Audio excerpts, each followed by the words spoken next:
And a lot of goal setting is about learning how to pay attention to something different. I like to say the problem with building new habits is the habits you've already built. That's right. Right? We all have these things already on board, these patterns and rituals and rhythms that we're in. And so setting our attention isn't quite enough. There's actually quite a difference between intention setting and goal setting. And the thing that is different between them, and one is intentions are good, but to get to goal setting, there's a unique feature, and it's this idea of the hook. Yeah. And you've probably heard people talk about going to, Vegas or Cancun or Cabo on vacation, and they'll come back and, you say, how was it? And they'll say it was off the hook. Yeah. Back in the 80s. Yeah. I think today it's more like off the chain or something like that. Is that right? Correct. But it's some off the hook, what you understand. But off the chain has similar connotations, right? It does, yeah. It's letting the dog off the chain for a bit. Absolutely, just for a bit. And what it is a slang term. Both of these are slang ways of saying That's right. the temporary abandonment of responsibility. Mm-hmm. And isn't that wonderful to have a moment when you can temporarily abandon responsibility? Yeah. But then you come back into your life and you have to pick up all those responsibilities again, and you're back up on the hook, or you're back on the chain. Yeah. Well, what if you could design a hook you actually wanted to be on?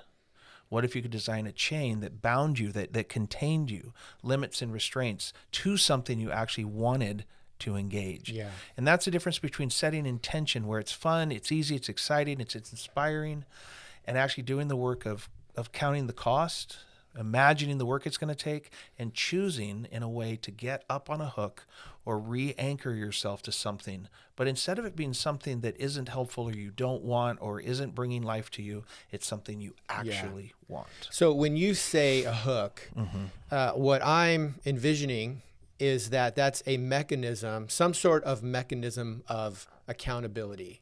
It's a way of measuring the fact if it's just an intention or if I intend to actually do something about it, right? My mom used to say this phrase where it's like, we tend to judge others by their actions or their results, but we judge ourselves by our intentions. Totally. Right? And we typically say that, I meant to do that. I'm still a good person.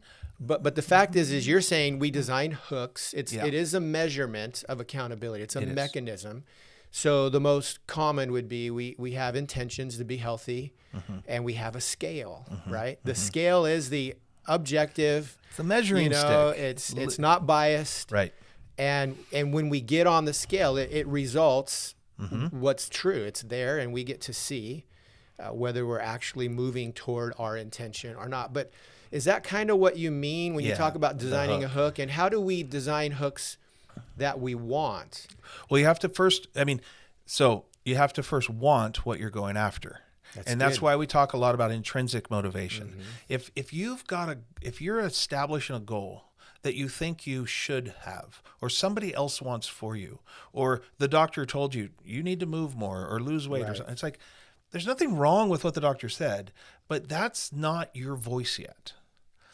If you can take advice or wisdom or feedback from other sources and embody it and connect it to something that you actually want. So like for me, one of my goals this year is I want to cut my handicap at golf in half. So I like golf. Golf's a great game, but I've kind of been stuck as a high handicapper for a long time because I don't pay a lot of attention to it. It's a thing I do on the side for fun. And it was totally functional for me in that place. So why do I want to cut my handicap? Is it so that I can be more impressive to people or any of that? It's actually not.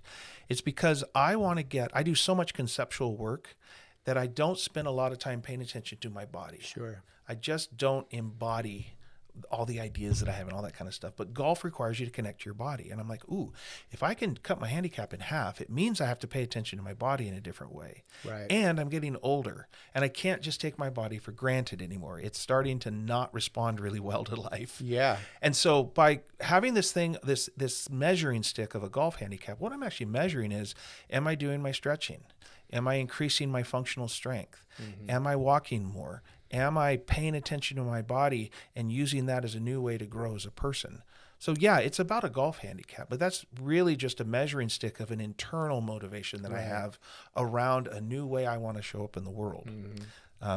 So I actually want all of these benefits. So when I look at, am I going to practice? Am I doing my stretching? Am I doing the rituals in a given day that can feel kind of like a drag sometimes? Yeah.